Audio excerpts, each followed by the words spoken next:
Hola, buenas tardes a todos. Bienvenidos a la Facultad de Ciencias Sociales, Educación y Comunicación. Soy Gabriela Agosto, la decana de la facultad, y nada más voy a dar una palabra de bienvenida a esta actividad. Les cuento que hoy tuve un reto del rector y del consejo académico, de los demás decanos. Ustedes saben que esta universidad tiene 10 facultades. Después tuvimos un consejo académico importante con el rector y comenté la presentación del libro y me dijeron que elegimos mal el día porque un jueves antes de un fin de semana largo no era un buen momento para asistir, pero bueno, nada, la audiencia demuestra que sí, que hay mucha gente interesada en venir un jueves hasta ahora a escuchar la presentación de este libro que toca un tema tan complejo y central como las reflexiones sobre los niños soldados de la droga. Nada, yo le comentaba al organizador que para mí este tema es un tema muy central en mi formación profesional y social. Yo fui directora de juventud hace muchos años de la Argentina, durante el 94 y el 98 trabajamos en el proceso de paz en Colombia. Nunca puedo olvidar que dijo, si Argentina no toma el tema en serio, en pocos años Argentina va a ser como Colombia. Yo siempre dije, qué suerte que esa proyección no se dio. Y bueno, y a veces cuando vemos cuando analizamos la realidad profunda y tratamos de explorar, nos damos cuenta de que lamentablemente el camino es un camino que nos conduce a un proceso cada vez más deteriorado en estos temas. Después de contar, yo fui directora, asesora de la CEDERNAC durante el 96 al 98, y también ahí empezaba la Secretaría de Prevención a establecer algunos programas de prevención, y era como una temática nueva que formaba parte de la agenda de los 90, ¿no? De la agenda del desarrollo social, si se quiere, una agenda marginal, si se quiere decir, dentro de lo que va a política. Lamentablemente, hoy 20 años después, 25 años después, tenemos que decir que es parte central de la cuestión social en la Argentina, lamentablemente. Así que yo creo que este tipo de iniciativas, este tipo de reflexiones nos ayudan a pensarnos y también a darnos cuenta de que ya no hay más justificaciones para no visibilizar la temática. Quiero felicitar a Diana de la Río Peño, a Melanie Patelli y a Yani Macedo. También quiero, y al colaborador y a la colaboradora Sofía Echodo, también felicitarlos por la doble traducción al español y al portugués. Parece que eso también hace que me pueda socializarse más este tipo de documentos y lo extienda a la lengua portuguesa, Brasil, y también países africanos que tienen también lengua portuguesa y que están mirando el proceso que estamos llevando adelante en términos de tráfico, de trata, de marginalidad y también en temas de niños. Quiero también agradecer a la presidenta Diana de la Río Peño, a Patricia Will y a Mario Ostera, que son las autoridades y los miembros del Twitter que van a estar presentes. Quiero agradecer también a las dos directoras de las carreras de Ciencias de Relaciones Internacionales, Sociología y Ciencia Política, porque esta actividad se enmarca en la agenda de estas dos carreras de la facultad. Y también quiero decirles que, bueno, que la facultad está abierta a estas temáticas, que hoy hay mucho interés. También ayer me llamó el secretario Roberto Canay de CEDERNAC, que estaba muy interesado en venir, así que, bueno, se ve que no pudo, pero claramente vendió el libro, así que imagino que le harán llegar, si le harán llegar. Y bueno, nada, decir que la facultad está abierta para visibilizar estas temáticas que son centrales en la agenda, no solo de nuestro país, lamentablemente, sino de la región. Muchas gracias y bueno, queda la facultad a disposición para estos temas y lo quieran que crean ustedes que deben ser debatidos.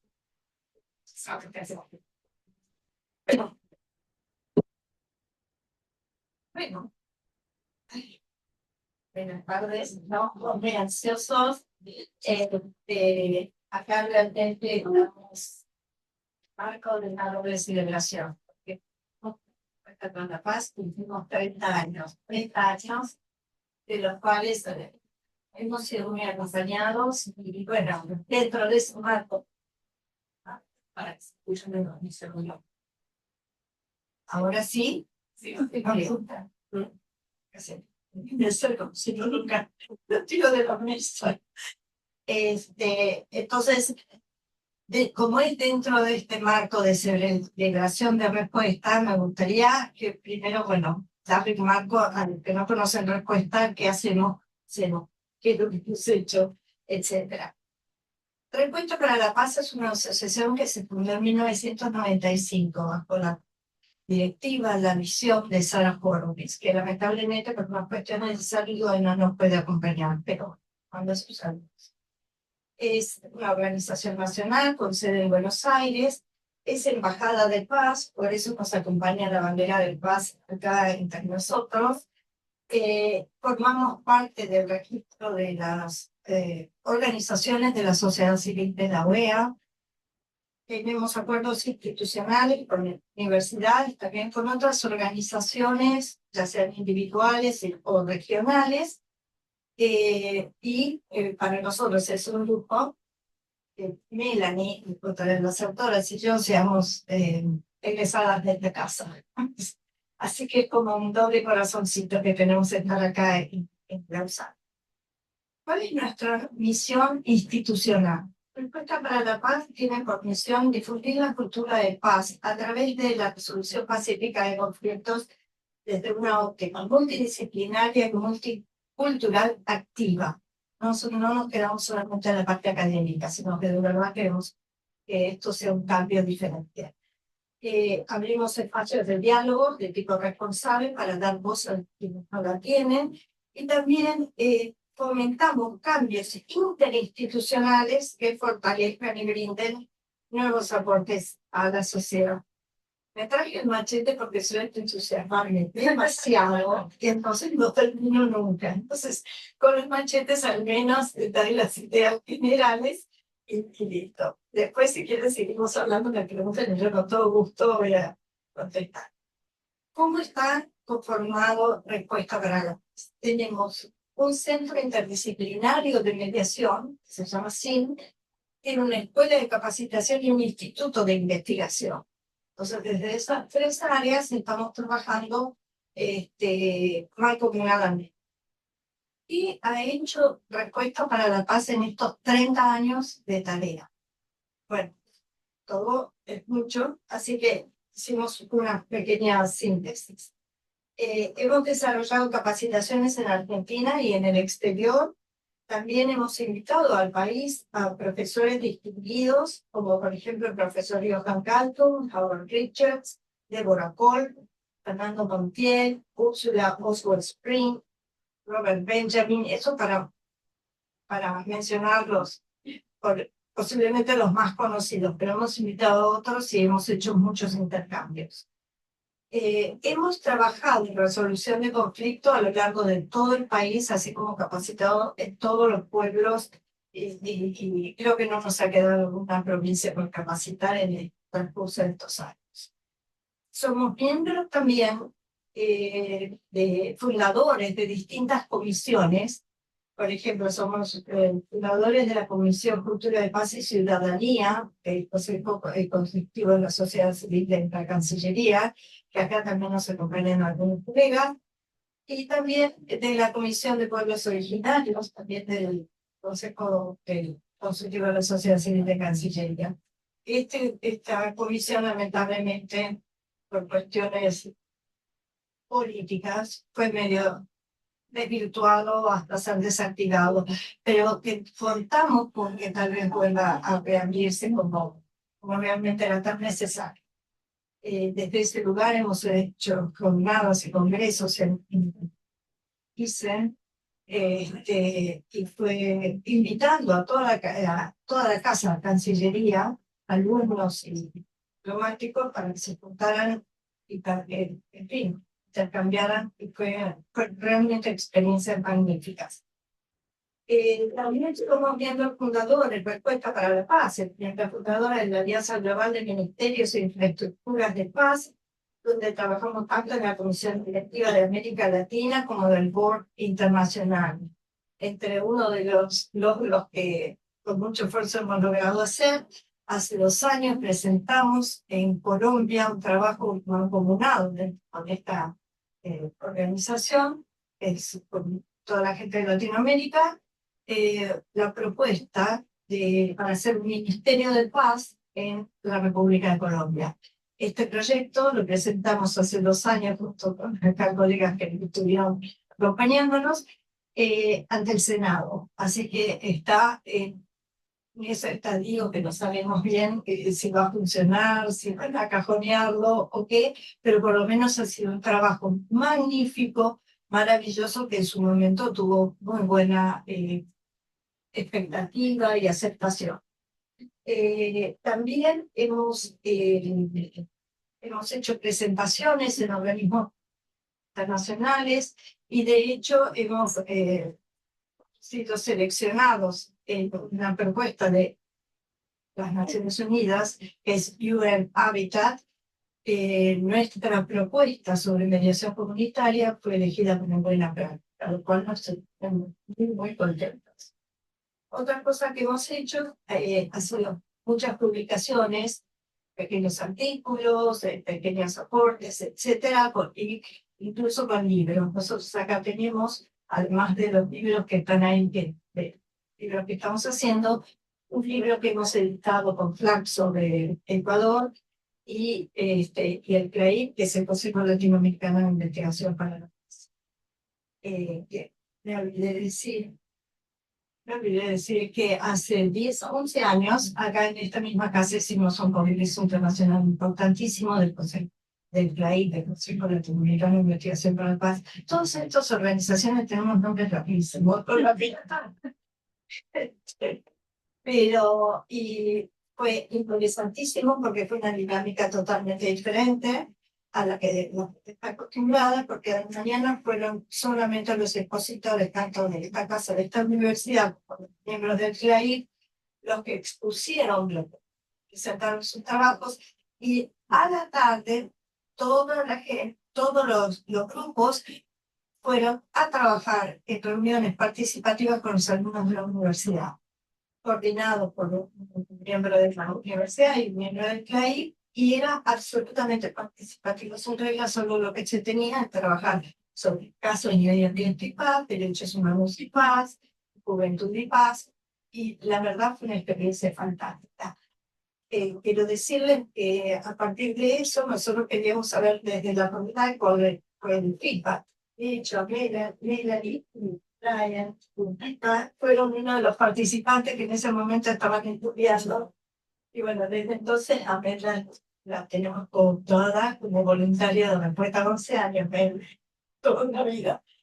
Y fue muy interesante saber que después de eso, pese a la novedad que significaba incorporar a los alumnos y a los profesores en igualdad de condiciones como tipo de trabajo, pese a los estilos que va a ser, será de verdad, funcionará, y etcétera, etcétera, fue fantástico, y la universidad después empezó a implementar este tipo de modalidades para tener el feedback en tiempo real de qué es lo que les pasa a los chicos. No solo que nosotros estemos desde este lugar comprando lo que nosotros sabemos, compartiendo lo que decimos y todas esas cosas, pero en realidad nosotros también como profesionales tenemos que recibir un poco de qué es lo que son las preocupaciones actuales, qué es lo que les pasa en el día a día, como es que por ahí nosotros por una cuestión etaria, no tenemos gente en la familia en este momento, y entonces de verdad nos dio muchísima alegría saber que la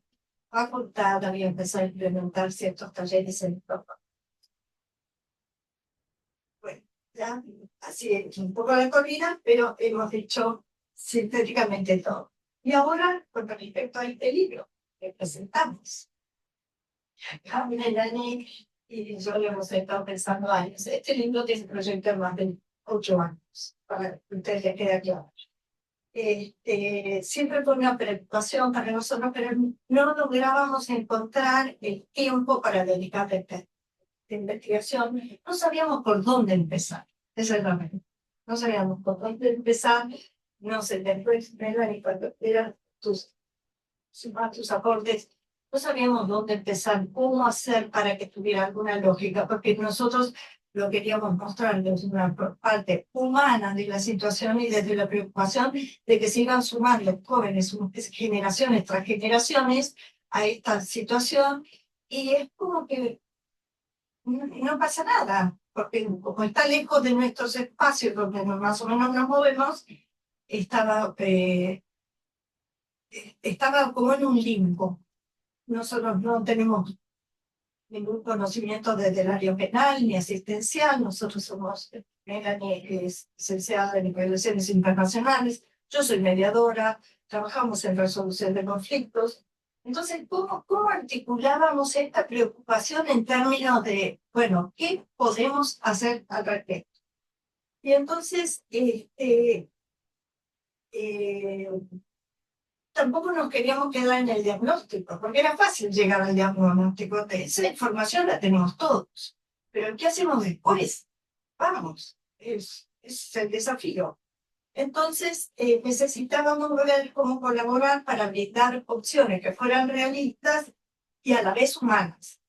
Entonces ahí surgió la posibilidad de analizarlo desde la deshumanización que sucede en los jóvenes que están metidos en este tipo de drogas y que se meten en el negocio del narcotráfico, como son tratados en forma totalmente deshumanizada, porque, bueno, me adelanto un poquito, pero no importa. Hay hasta palabras que se usan para designar ciertas funciones, chicos chiquitos, por ejemplo, ya no sé, 14 hay perros, que son los chiquitos de 6, 7, 8 años, que por ahí están jugando y son los que hacen mucho ruido, ladran, y entonces avisan a la gente que está comerciando que hay alguien que va a venir, que son desconocidos en esa vida. En México se le dicen los halcones, son chiquitos que están jugando en la ruta, qué sé yo, ven pasar los equipos de seguridad que van a hacer algún tipo de allanamiento, algún tipo de operación en algún lugar, entonces llaman y cuando llega la gente, los organismos de seguridad, no hay nada, porque los chiquitos ya con el teléfono les marcaron que ya entraba. O sea, pero no son personas, son animalitos, o sea, los halcones, los perros, y así vamos bien.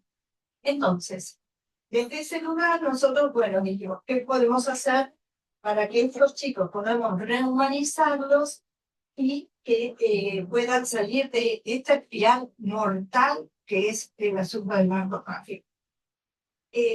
A todo esto, Johan Galtung, que es uno de los pioneros que ha trabajado en el tema de humanización, siempre él habla, bueno, están deshumanizados, que es una de las mejores formas para que uno pueda atacar a las mismas personas.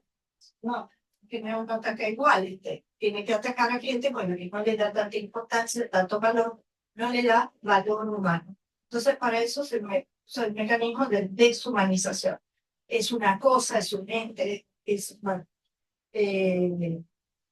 entonces él habla de humanización. Pero Sarah Horowitz lo que dice es, sí, fenómeno, todo está muy lindo, pero no se hace de una cosa a la otra. Hay que llevar un proceso de rehumanización para llegar al resultado de la humanización de estas criaturas.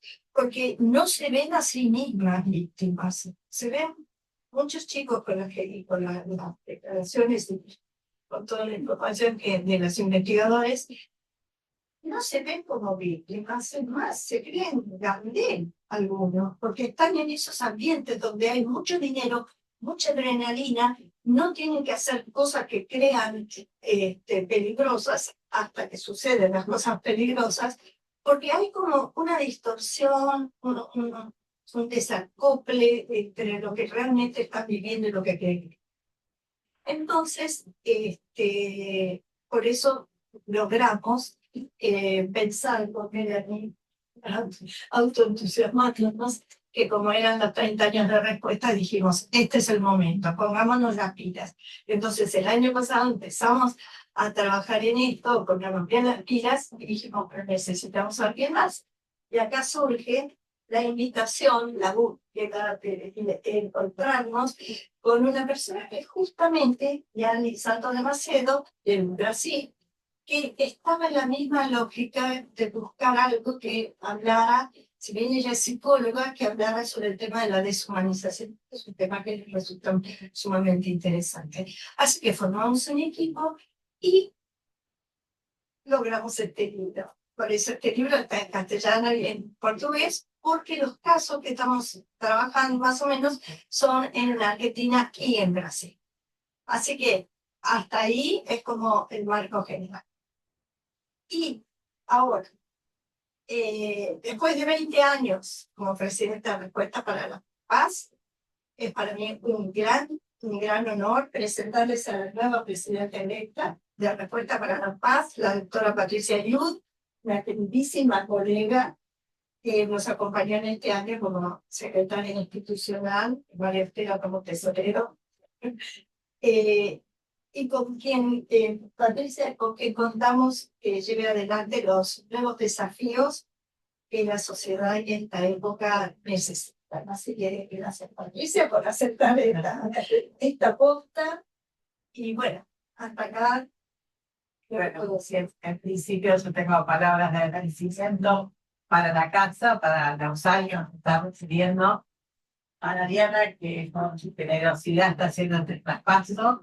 Y bueno, lamentamos que hoy Sara no está presente físicamente, pero sí sé que nos está acompañando la profesora Sara Horowitz, junto con Susana, que está hasta atrás, Diana y algunas personas que no han podido llegar hoy, crearon, digamos, la asociación, que primero tenemos Respuesta, que después hubo un cambio de denominación, Respuesta para la Paz, para no, digamos, repetir, porque ya han hecho un recorrido de estos 30 años, diría que la mirada siempre estuvo puesta en la interdisciplina, y ese es el deseo, continuar desde esa visión, en todo lo que tiene que ver con resolución pacífica de conflictos, entendiendo que nosotras hemos cambiado y el mundo también, digamos, haciendo las adaptaciones que sean como necesarias, y lograr llegada y que tienen los conflictos, que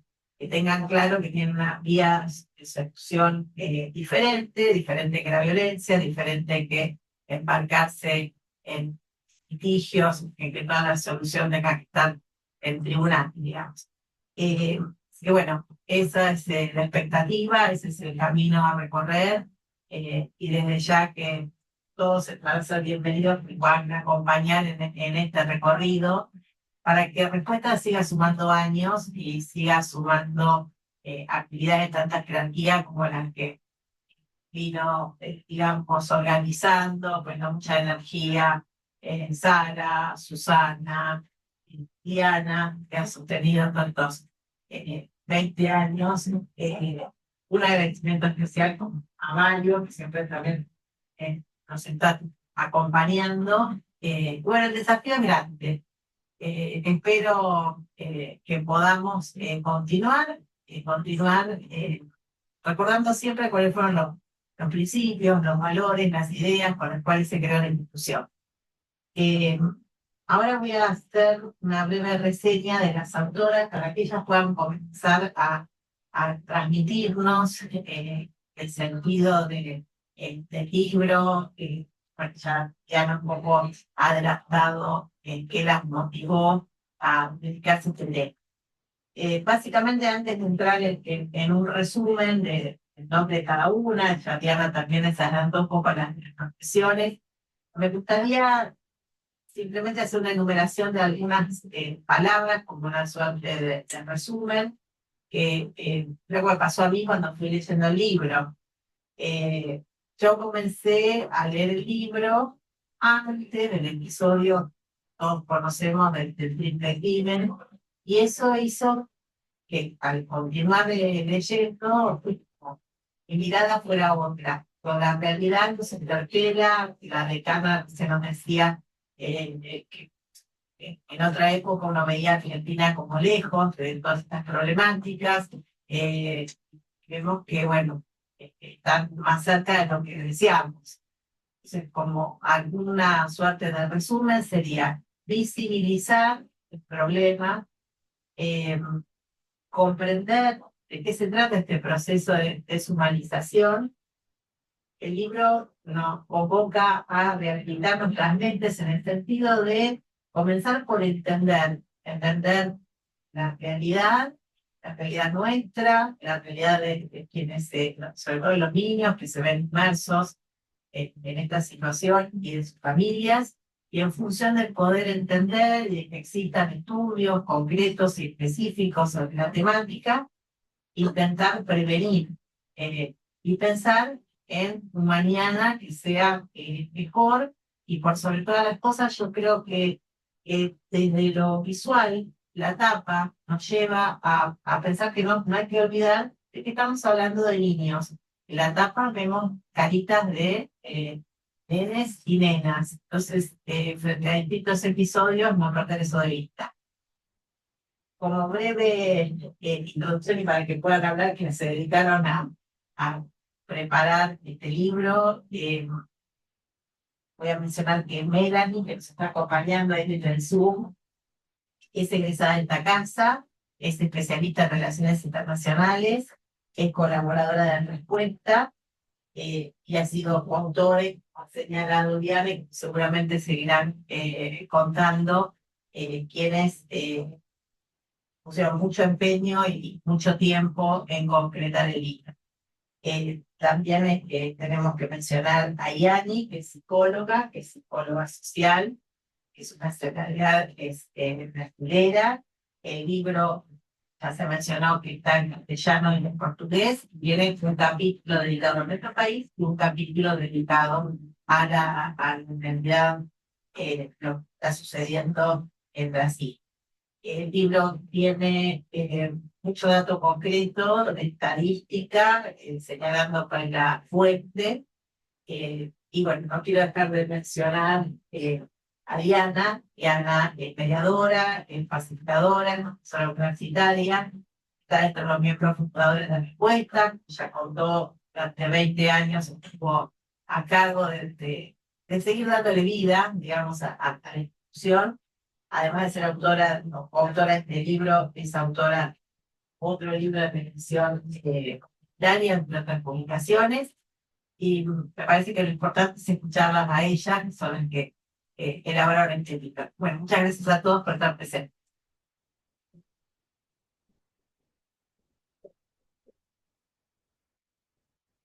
Disculpen, yo no sé si lo dije porque estaba muy emocionada, pero les agradecemos muchísimo que ustedes hayan venido acá. Porque son, si bien iban a venir algunos y todos de la casa, estamos viendo toda gente tan querida, tan importante para nosotros que nos está acompañando. Súper, súper, gracias por venir. Bueno.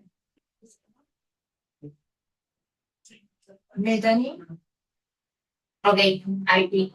¿Se escucha? Sí, Buenísimo. Bueno, en primer lugar, muy fiel a mi profesión y muy de la casa, voy a extender mis agradecimientos a la Facultad de Ciencias de la Educación y Comunicación Social, a la decana, la doctora Gabriela Agosto, a Erika Walter, a Mariana Cotota, a Verónica Prestafi y obviamente a Brian, que muy probablemente lo habrán visto por ahí, pero que la verdad es que se puso al hombro junto con Diana muchos de estos temas de la organización de esta presentación, así que Bray, si estás por ahí, muchas gracias como siempre por abrir este espacio, porque como bien dijo Diana y mencionó, que yo lo recordaba y siempre bromeamos un poco con eso, mi recorrido con Respuesta para la Paz arrancó a través de la universidad, con lo cual esto refleja un 100% la importancia de abrir estos espacios de diálogo y tenerlos también en estas conversaciones tan necesarias que nos acompañan hoy. Así que adhiero a los agradecimientos de Diana y a todos ustedes por estar ahí. Y como bien sabrán, el objetivo de esta primera parte de la presentación es doble, ¿sí? Por una parte, y desde mi lado, y siendo de vuelta muy fiel a mis estudios, es dar un marco conceptual internacional de lo que es el fenómeno de los niños soldados de la droga, y en un segundo plano analizar las particularidades del caso argentino, con el fin de que podamos abrir una discusión un poco más amplia y propositiva. Si bien el concepto tradicional de niño soldado como tal que nosotros estuvimos utilizando, que es el de los principios de París, toma, digamos, este concepto, y lo leo porque es literal esta definición, es todo menor de 18 años vinculado con una fuerza o grupo armado, reclutado o utilizado, en cualquier capacidad, incluyendo combatientes, espías o para fines sexuales. Y quiero remarcar que este concepto históricamente se ha centrado en las guerras convencionales, ¿no? Como las que habíamos mencionado en África subsahariana, Medio Oriente. Y esto fue un tema que pesó mucho en la investigación porque no es un concepto que podamos por sí solo y por sus características trasladar en un 100% al fenómeno de los niños soldados de la droga. Sin embargo, en América Latina, y bajo estas circunstancias que todos ya conocemos, sí adoptó, digamos, estas estructuras, lógicas y factores que son similares a los conflictos armados, ¿no? Lo que es la violencia estructural que llamamos. Con lo cual tomamos esta definición porque no solo era la búsqueda que teníamos al respecto, sino que también hoy se asemeja bastante a lo que vivimos en América Latina. Si bien en la región es un fenómeno que se estudió más que nada de Colombia, como bien mencionó Diana, donde sabemos que han utilizado menores en el conflicto armado, también el fenómeno toma otras formas a través del crimen organizado, y esto se puede ver en casos como México, Honduras, y obviamente lo podemos mencionar en Argentina y Brasil, ¿no? Casos lo evidencian. Este fenómeno, tenemos que decirlo, es global, ¿sí? Aunque las causas sean complejas, siempre tenemos el mismo denominador común, que es la vulnerabilidad, ¿sí? Son niños que no importa el país, no importa la región, operan siempre bajo un mismo modus operandi. Son reclutados por la pobreza, la coacción, la manipulación, o la necesidad también de ingresos y protección. Y hago hincapié ahí de la necesidad de ingresos y protección, ¿no? Y en el ámbito de los conflictos internacionales esto se puede ver, bueno, en África subsahariana, por ejemplo, en el Congo, donde la participación es de vida o muerte, ¿sí? Y en el ámbito que estamos hoy hablando, donde tenemos estos casos de Argentina y Brasil, también lleva a ser una connotación de muerte, ¿no? Dependiendo de las circunstancias, pero suele en estos barrios más marginados y donde la vulnerabilidad es clave, tener estas características. Entonces, si bien Argentina y Brasil son países donde este fenómeno no se estudió desde el punto de vista social, los datos también castigan mucho. Y esclarecer en ambos casos, o sea, para que se den una idea, digamos, en Argentina, por ejemplo, el fenómeno de los niños soldados de la droga surgió, según la información y bibliografía que estuvimos recopilando, como una realidad alarmante debido a que subestimamos, por decirlo, al narcotráfico, ¿no? Un poco lo mencionaba la decana al iniciar, nosotros pasamos de ser un país de tránsito a ser un país de consumo y de producción, hasta diría en algunos casos de exportación. Y uno de los principales indicios que sí pudimos ver fuera de los datos es que los líderes narcos sí utilizan a los niños porque son considerados más obedientes, no cuestionan las órdenes y son más fáciles de manipular que los soldados adultos. Entonces, los roles que ellos suelen tener en estos espacios son de sicarios, guardias, vendedores, transporte, instrumentos, mulas, como le dicen ellos, ¿no?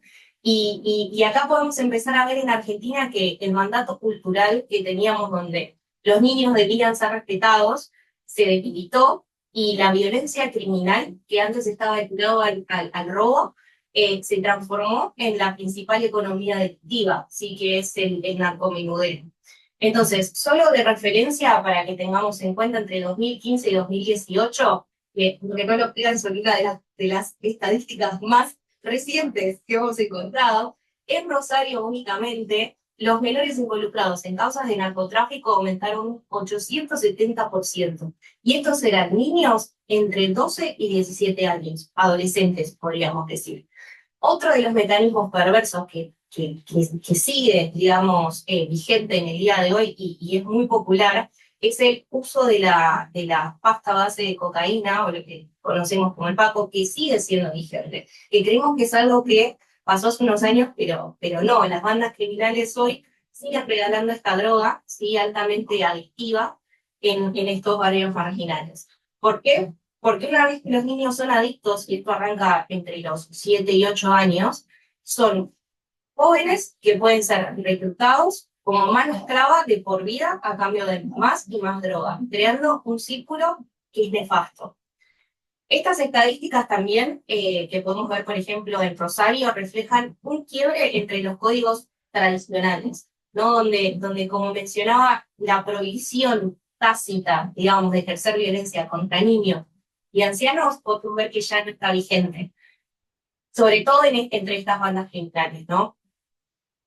Estas bandas criminales entonces ofrecen una identidad, ¿sí? Un estilo, una sensación de pertenencia y de dinero fácil. Esto se puede explicar también desde la psicología social, que lo vamos a ver ahora con Lian un poco más en detalle, que es atractivo para los jóvenes, ¿no? Dentro de un concepto nihilista de lo que es el placer inmediato, el de aquí y ahora, ¿no? Donde es preferible eso a los esfuerzos a largo plazo.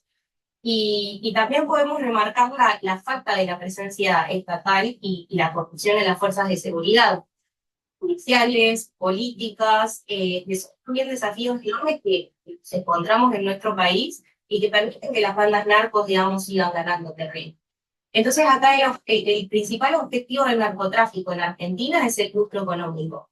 La utilización de los niños y de los adolescentes les resulta ampliamente lucrativa. Digamos, muchos de los jóvenes que estuvimos viendo a través de la bibliografía, de las investigaciones, sobre todo de los trabajos de la doctora Cosi, terminan con un desenlace inevitable, terminan presos o muertos.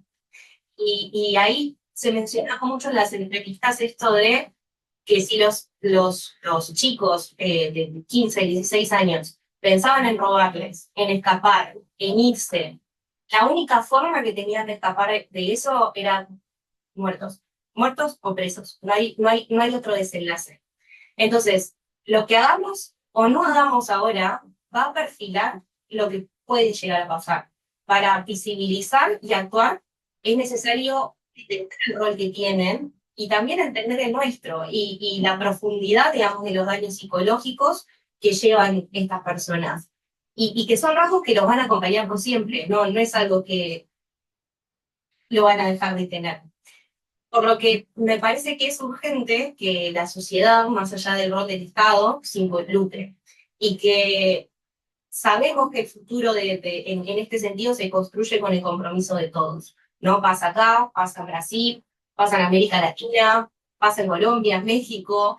Y lo peor es que estamos acostumbrados. Estamos acostumbrados a no preguntar, a no investigar, a evitar las preguntas incómodas, a que si no nos interpela, de una manera u otra, es un título más en el noticiero. Y cuando nos toque realmente de una manera más directa, ¿realmente va a ser ajeno? Digo, si tenemos algunos estudiantes ahí en la sala, los invito también a hacerse estas preguntas incómodas. ¿Es algo tan lejano o marca realmente con bases políticos y sociales?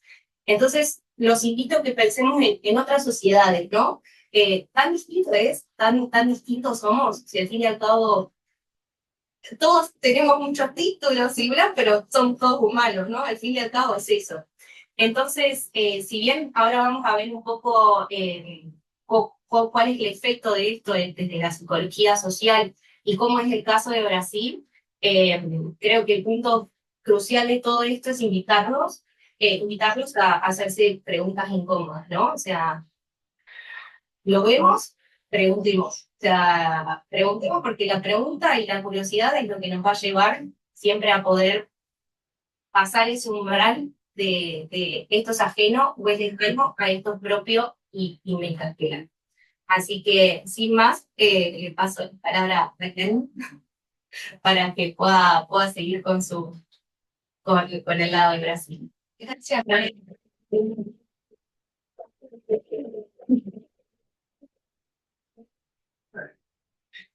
Buenas tardes a todos y a todas. Quiero comenzar expresando mi profundo agradecimiento por participar en este proyecto y por formar parte de esa iniciativa tan significativa impulsionada por la Asociación Respuestas por la Paz. Es un honor poder contribuir desde mi lugar a una reflexión colectiva sobre esa realidad. De antemano, como soy brasileña, les pido disculpas por mi español, que aún está en desarrollo. Si en algún momento algo no se comprende, no duden, por favor, en interrumpirme. Pero repito que es un gran placer estar aquí y aún más poder dar continuidad a lo que presentó Melanie sobre la Argentina. Y lo que ocurre allí con la expansión del narcotráfico y el reclutamiento de jóvenes es también un espejo de lo que vivimos en Brasil. Y es importante subrayar que cuando hablamos de niños soldados de la droga, se trata de una lectura psicosocial no literal. Estamos nombrando una forma contemporánea de guerra, una guerra sin ejército, formales, pero con dinámicas de destrucción subjetiva y también social, semejantes, como dije, a las descritas por Martín Baró. Y es precisamente por eso que su perspectiva es adoptada en el libro como lente interpretativa central, la cual orienta una lectura psicosocial que no solo analiza, sino que invita a repensar el fenómeno, despertando entonces nuevas formas de comprender y de actuar frente a esta realidad. Al igual que Argentina, donde el narcotráfico dejó de ser solo un fenómeno de tránsito para convertirse en economía local y cultura de poder, en Brasil la lógica es similar, pero con una escala aún más profunda. Nuestras favelas y periferias concentran desigualdades históricas, exclusión social, crónica y ausencia de políticas públicas con impacto real. Son territorios donde la vulnerabilidad no es excepción, es regla. Y es en ese escenario donde el narcotráfico encuentra terreno fértil.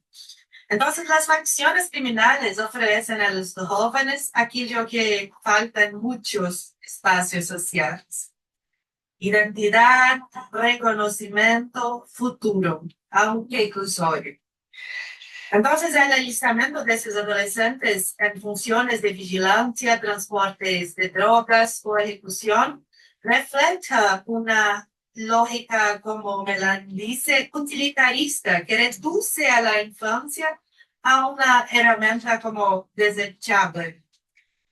Mientras que en Argentina el número de menores involucrados en causas de narcotráfico aumentó casi 900% en apenas 3 años, en Brasil enfrentamos algo aún más difuso: la naturalización de esa presencia. Ya no nos causa más sorpresa. Y entonces es como un síntoma de una anestesia social, de una sociedad que dejó de ver a esos niños como víctimas de un contexto violento y pasó a culparlos por su propia exclusión. Las cifras ayudan a dimensionar esa realidad. Según el Foro Brasileño de Seguridad Pública, casi 17.000 adolescentes cumplen medidas socioeducativas por participación directa en tráfico. Y cerca del 60% tiene entre 15 y 17 años.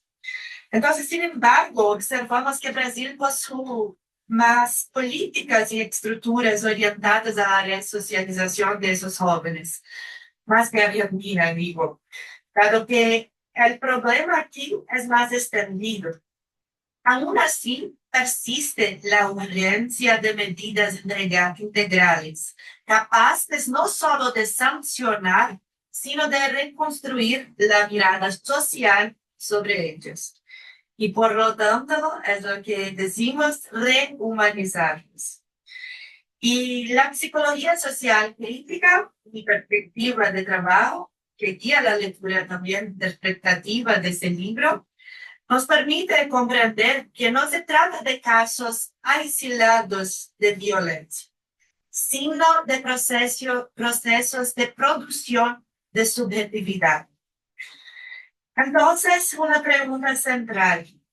Si la infancia es el tiempo de aprender a ser humano, de integrar simbólicamente, subjetivamente valores de solidaridad, de cuidado, ¿qué significa crecer en contextos regidos por opuestos deshumanizantes? Aquí es donde la lectura de Martín Baró se vuelve fundamental.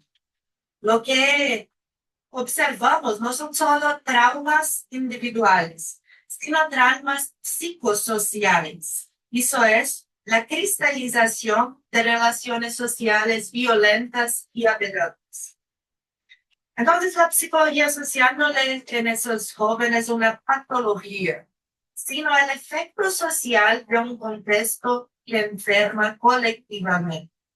Mientras las estadísticas insisten en clasificarlo como población peligrosa, lo que tenemos en realidad es una infancia en peligro y como ella una sociedad en riesgo, ya que ninguna nación puede pretender un desarrollo real mientras parte de sus infancias permanezca condenada como al margen, privada de cuidado, de sentido y de futuro. Y el precio tipo es visible.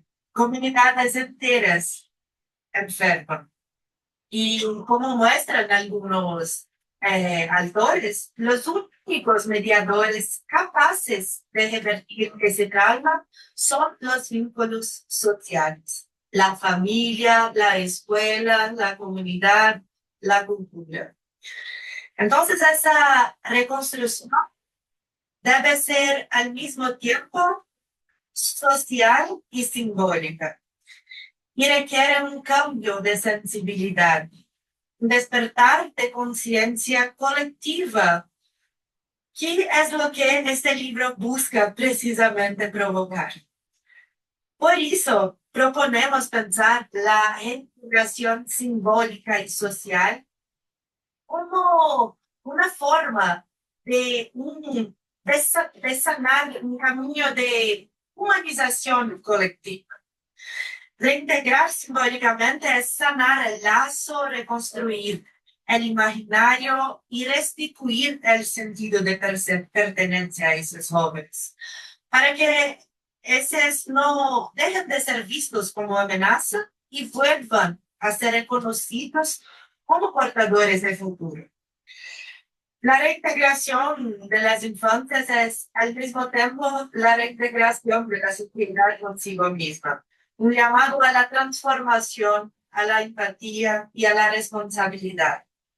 La respuesta, por lo tanto, no es solo policial, es profundamente política, ética y psicosocial.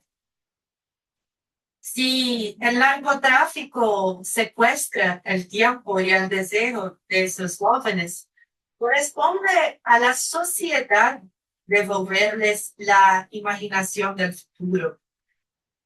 Y asimismo, la capacidad de imaginar otros modos de convivencia, de humanización. Porque como decía Martín Baró, la liberación comienza cuando transformamos el dolor en conciencia y la conciencia en compromiso. Y quizá ahí es el punto de convergencia entre Argentina y Brasil. Ambos revelan las limitaciones de las estructuras de prevención, de resocialización, pero también el potencial de prevención, de reintegración simbólica. O sea, de prácticas comunitarias que Como queremos mostrar con este libro, abre nuevas formas de pensar, de sentir y de actuar frente a esa dolorosa realidad, despertando el compromiso ético y la posibilidad de reconocernos todos igualmente como humanos. Entonces, las infancias son el futuro y el futuro es ahora y depende de todos nosotros. Y ese libro es un invite para que podamos pensar de nuevas formas así. Muchas gracias y le doy ahora la palabra a nuestra querida Diana.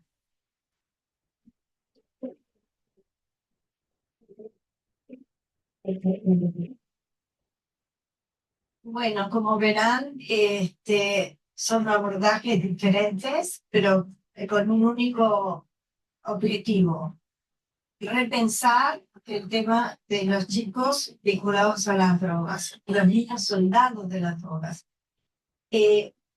La verdad es que cuando nosotros empezamos a investigar, había muy poco. No pudimos encontrar un solo, o sea, un solo equipo, una cantidad de información que fuera.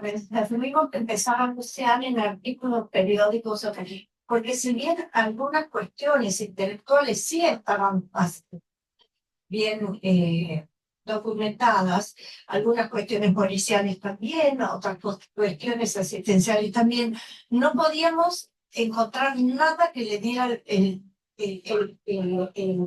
la arquitectura humanística de la situación. Y ese es el desafío. En realidad, este libro, como siempre nos hemos planteado con Melanie y con Yanni, no es un libro que empiece y termine en sí mismo, es una invitación a la acción, a que todos estemos alertas, porque no esperemos a estar peor. Cuando yo empecé a comentar que estábamos escribiendo este libro, que ya lo estábamos terminando, en realidad ya estaba casi en imprenta, decía así, de los niños soldados de la droga. Ah, México, o si no, Colombia, no, Argentina, Brasil. ¿Cómo? Si acá no hay. Es desde esa invisibilidad que nos preocupaba cada vez más, que no tuviéramos forma de cómo difundimos en la sociedad que nos está pasando y que está empeorando. ¿Y cuánto más tiene que empeorar para que se lo tome en cuenta? Esto está creciendo ante nuestros ojos, ante nuestra, o sea, tal vez no en el barrio donde nos movemos, tal vez no en el grupo en el que circulamos, pero está creciendo. Es cuestión de tiempo que esto nos llegue mucho más cerca. Y entonces, ¿qué vamos a hacer entonces? ¿Lamentarnos? ¿Cómo no me di cuenta antes? Este es el momento de actuar. También, por otro lado, en este libro nosotros no estamos haciendo acciones o culpando a los gobiernos de turno. No lo hacemos porque no tiene sentido para nosotros. Lo que queremos es un despertar social para que sea la sociedad la que exija estas nuevas políticas que se tomen en serio. Y no desde el dedo acusatorio, este sí, este no, vivimos, no hicimos, se fueron. No, es como un reclamo social. Galtung siempre habla de las violencias, de los tipos de violencia. La violencia directa es la que se ve, la podemos ver en golpes, en ciberbullying, en insultos, en fin, la que está muy obvia, la que está evidente. Pero la violencia directa es como un iceberg, es apenas lo que se ve de la violencia en sí, como sistema que tiene la violencia estructural y la violencia cultural. Y aquí es donde nosotros estamos apoyándonos. La violencia estructural es todas aquellas estructuras de gobierno que incluso están a la simple vista, no es que están tan escondidas, pero que nosotros no las reconocemos. Entonces las desigualdades, las represiones, etcétera, etcétera, eso forma parte del universo de la violencia estructural, que está delante nuestro, que está dentro de nuestras formas de organización social. Y la violencia cultural es aquella que la legitima. Cuando uno dice, sí, pero, ay, sí, pero hay tanta gente vulnerable, y sí, siempre hubo, siempre va a haber. De alguna forma es como que, está bien, siempre, pero vamos a dejar que siga existiendo o vamos a hacer algo al respecto. La violencia cultural le da la legitimidad a la violencia estructural para que siga existiendo. Entonces nosotros, como trabajamos en temas de paz y de cultura de paz, porque la paz no es un lugar donde se llega, no es un destino para decir, bueno, me voy a Córdoba y Santa Fe, o sea, no es un lugar, sino que es un estilo de vida, es una forma de encarar lo cotidiano para tener otro estilo de vida, pero no es que llego a un lugar y acá llegué, estoy acá en La Paz, listo, no tengo más nada que hacer. Entonces, desde ese lugar, tenemos permanentemente estar reconociendo este tipo de violencias para poder ir trabajándolas, gestionándolas y que no sigan siendo violencias. Y aquí es la parte de la rehumanización. Porque nosotros entonces empezamos a considerar todos las personas como seres humanos. Y desde ese lugar, nosotros estamos trabajando para poder incorporarla, hacer una reinserción. Pero ojo, no hablo de una reinserción así todos amontonados y bueno, somos buenos y entonces nos juntamos entre todos. No, algo en serio, pongámonos las pilas. Esto necesita un compromiso personal. Y ese compromiso personal es muy difícil, porque a veces va en contra de lo que nosotros nos conviene, o de lo que estamos acostumbrados.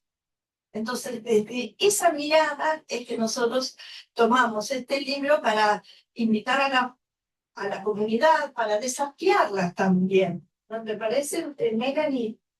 Desafiamos en ese sentido, para decir, hey, esto está pasando. ¿Cuánto más quieren que pase para abrir los ojos y que no terminemos pasando? Yo no sé si están ustedes más o menos enterados de lo que pasa en otros países, como por ejemplo en Colombia. En Colombia está tan naturalizado todo este sistema que ya nadie le llama la atención. A nosotros nos llama la atención una tragedia como la que ha pasado últimamente, tremenda, porque no se había escuchado antes algo así. En Colombia es diario. Falta que digan, ay, de estos cuántos casos hubieran hoy. Ah, no, no es para tanto. No es cuestión de número de veces que pasan, es cuestión de que no podemos permitirnos como sociedad dejar estas cosas liberadas al devenir, al azar, sin ponernos las pilas. Y en esa responsabilidad está en nosotros, en todos nosotros, para que desde donde podamos hagamos nuestro aporte a la humanización, a entenderlo. Muchos de ustedes dirán, bueno, muy lindo, qué interesante la reunión de hoy, pero nos volvemos a nuestras rutinas que no tienen nada que ver con esto. Pero nosotros lo que queremos es como dar un empujón, un sacudón, decir, por favor, que no quede acá en esta sala lo que estamos presentando. Que quede en nosotros la preocupación de decir, ¿qué podemos hacer al respecto? ¿Hay algo que podemos hacer? Tal vez no directamente, pero por ahí podemos conseguir a alguien, nos juntamos y hacemos algo. Nosotros empezamos por hacer este libro. Bueno, empezamos hace tanto tiempo que es como el texto del reciclado. Pero no es el fin en sí mismo el libro. El libro es solamente una invitación a todos ustedes para que tengan en cuenta esto, lo lleven adelante y vean en qué parte se puede hacer. Una de las cuestiones también interesantes que surgieron es, bueno, nosotros en respuesta para la paz, obviamente, tenemos toda la parte de la resolución pacífica del conflicto, mediación, facilitación, construcción de consensos, etcétera.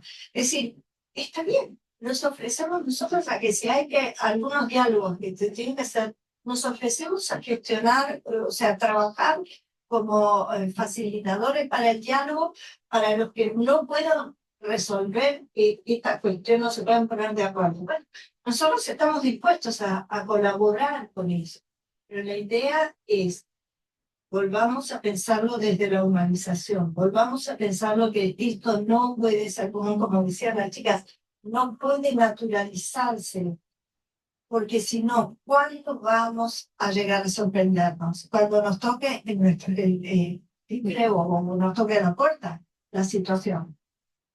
Entonces, yo la verdad que debo decirlo con toda confianza, cuando el libro estaba listo y pusimos una fecha de hacerlo ahora, fue a principios de septiembre. En el medio sucedió la tragedia de estas chicas, y entonces es como que mucha gente dijo, oh, ¿qué está pasando? Esto está pasando hace muchísimos años, ¿no? Donde los chicos acá en la ciudad de Buenos Aires se están metidos, los chicos que venden drogas, los ponen en búnkers, casi bajo tierra, donde tienen una ventanita donde viene una persona, les da el dinero para comprar la droga y ellos no tienen que dar los bolsillos. Esos chicos no pueden salir, si nadie les lleva agua o algo de comer, se la pasan ahí hasta que lo sacan. Cuando sacan. Es un nivel de humillación que aparte pensemos, esto es como la clave. ¿Qué pasa con estos chicos cuando crezcan? Algunos tal vez no crezcan, no llegan, porque el crimen organizado tiene estas cosas. Pero si llegan, ¿qué sociedad vamos a tener el día de mañana? ¿Van a ser ellos nuestros futuros dirigentes? Cuando la gente dice, bueno, ¿yo qué puedo hacer? No tengo nada que ver con eso. Sí tenemos que ver, porque formamos parte de las mismas comunidades. Por favor, despertémonos de que algo, que sea una preocupación, aunque sea escribir una línea, aunque sea, no sé, juntarse con algún grupo que tenga algo en común. Es tal la necesidad de que nosotros pensemos que esto está pasando, porque esos chicos crecen y crecen, y son los adultos de mañana los que lleguen, en qué condiciones llegan. Entonces hagamos algo ahora que podemos, hagamos algo antes de que todo esto se naturalice, y no pensemos que bueno, son chicos, ya se van a acomodar. No se acomodan nada, porque aparte están siendo víctimas de un negocio. Esto no es que el chico quiere fumar un porro y listo, y que bueno, total, es un porro. Están siendo víctimas de una organización de crimen que los deja muertos o totalmente drogados o presos de por vida, y no tienen más salida. Entonces, bueno, es como todo un desafío. Yo sé que el tema es medio fuerte, pero teníamos que sí o sí plantearlo para que no esperemos que más casos sucedan. Y lo que pasó con estas chicas, la verdad que es una tragedia, una violencia que no estaba vista acá. No es raro que eso sucede todos los días en otros países. Entonces, tratemos de tomar algo en cuenta y ver cómo podemos hacer. Lo único que esperamos de este libro es que se difunda la necesidad de pensar en el tema, de tomarlo en cuenta. En realidad yo tenía un speech más largo, pero pienso que ya a la hora en todo. No era. Aparte de las chicas ya dijeron prácticamente todo, era muy importante lo que tenían que decir. Les convocamos, les invitamos a que por favor puedan pensar que esto no es ajeno, esto no les pasa a ellos, es cuestión de tiempo que nos pase a todos. Y ahora, bueno, quisiera cerrar y nuevamente agradecer a esta casa, a la directora Gabriela, a todas las otras personas de la casa de la universidad que han hecho posible que nosotros estuviéramos acá. Seguramente también más adelante. Nos encantaría, Brian, si pueden hacer preguntas que haya, porque realmente para nosotros ha sido muy importante estar acá con ustedes compartiendo y presentando el libro. Melanie, ¿qué hora es Melanie ahí? 4 de la mañana. Son las 2:10 de la mañana. Así que, en fin, ya ves que estamos terminando el horario. No, porque si no, Y sí, fue un libro que las colaboraciones fueran hechas en internet, porque cada uno está en un país diferente. Así que eso surgió también como forma de colaboración integrativa. Así que Yo, perdón, lo único que quiero agregar a lo que estabas diciendo, Vi, es que no importa de qué, o sea, de qué rama vengamos tampoco, ¿no? Cuando yo fui contando que estaba trabajando con esto, que en realidad, o sea, creo que la mayoría de mis amigos, los que están ahí, mi mamá que está por ahí también, sabe que vengo molestando con el tema, como dijiste bien vos, hace 8 años, y no tiene nada que ver con lo que uno hace en el día a día, ¿no? O sea, uno en el día a día, yo por ejemplo me dedico al comercio, o sea, no es que soy una persona que está todo el día con esto, pero es importante que no lo veamos lejano, o sea, no es lejano, es algo de todos los días, lo vemos en el noticiero.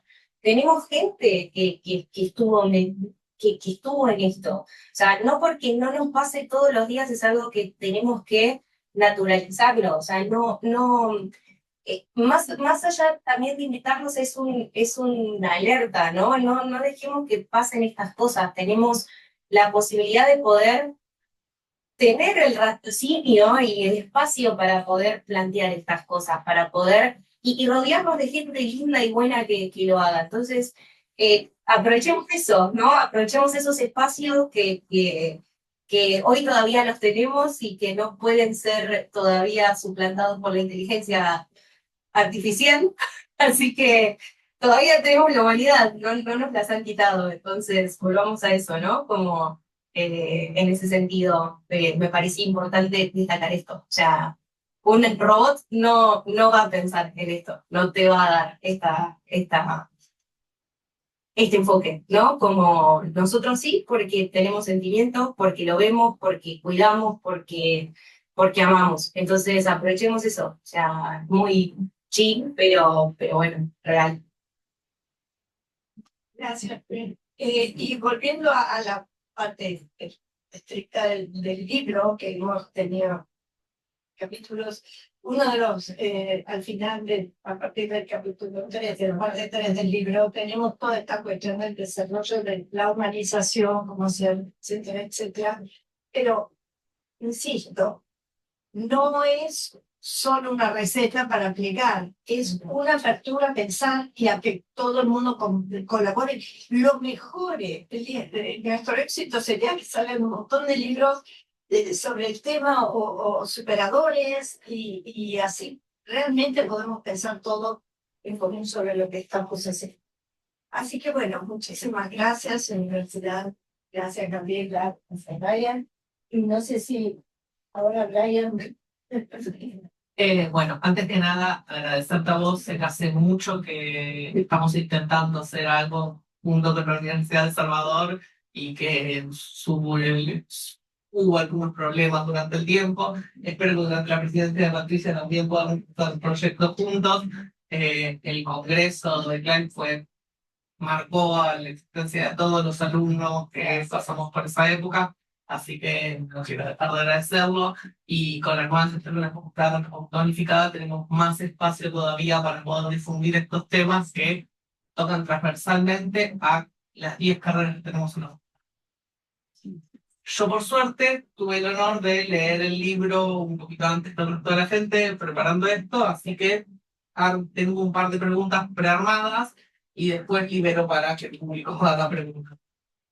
La que más tengo en la cabeza es cómo en este contexto de una nueva guerra, de un sistema en el que es muy difícil definir entre la víctima y el agente, ¿cómo hacemos para trabajar eso, para poder desarticular a esos chicos, para no verlos como agentes y como para no verlos como un ente peligroso, un ente que nos ataca como sociedad, al mismo tiempo de tampoco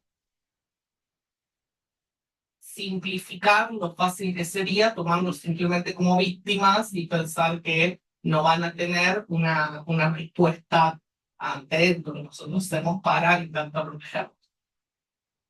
Es bastante complicado, porque se hace, y nosotros, como decíamos en el libro, no tenemos las respuestas, sino que esperamos como que se junte gente de distintas miradas para generar respuestas en conjunto.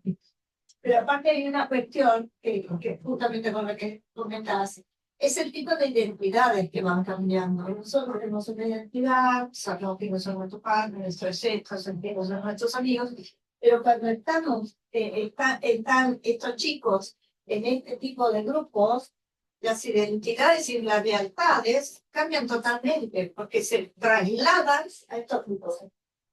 Ah, perdón. Porque si no, no sale en la transmisión, ¿no? Yo sé que ellos te escuchan, pero en la transmisión no sale esa información. Entonces, hay toda una estructura que entra en juego. No es fácil decir, bueno, yo saco este chico de acá y listo, lo resolvemos con este chico. No funciona tan fácil. Ojalá fuera, pero no funciona tan fácil. Entonces, lo que nosotros hacemos es justamente el tratar de establecer ciertos parámetros sociales y en general entre todos, porque yo lo logramos con los libros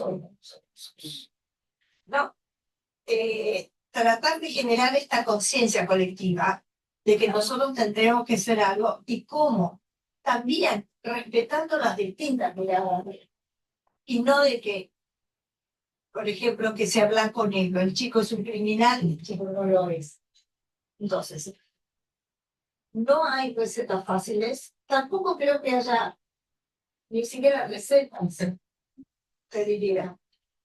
Lo que hay es, no nos dejemos intimidar por esto, sigamos pensándolo, por ejemplo, la simple estructura que pasa. Bueno, todo lo que sea en pos de hacer que estos chicos tengan, por ejemplo, algún tipo de motivación, despertarles alguna motivación que no sea el ocio, el ocio permanente, porque no estudian ni trabajan, entonces que puedan desarrollar capacidades creativas, que puedan tener otro tipo de relaciones más saludables, que puedan tener opciones. A veces sé que como que no tienen opciones. Y también, por ejemplo, una de las cuestiones que se está trabajando mucho es en justicia restaurativa, que también eso ayuda a no verlo solamente desde el lado criminal. Pero y eso siempre me ha llamado mucho la atención y dentro de la preocupación, obviamente. Todo esto no es fácil porque no solo los chicos están involucrados en este momento. Ya tenemos que los chicos están involucrados, pero también tienen padres que han estado en este tema, y entonces ya es una comunidad que tienen asignada que ya están en eso. Nosotros focalizamos en los chicos, sí, focalizamos en los chicos, pero el contexto donde lo sacamos de los padres y lo ponemos en un lugar especial para que no se junten con los demás. ¿Qué hacemos? Eso funciona. No, pero también mantenerlos en el mismo espacio, con las mismas dinámicas, las mismas gente de cercanía que está todos en el mismo criterio del narcotráfico.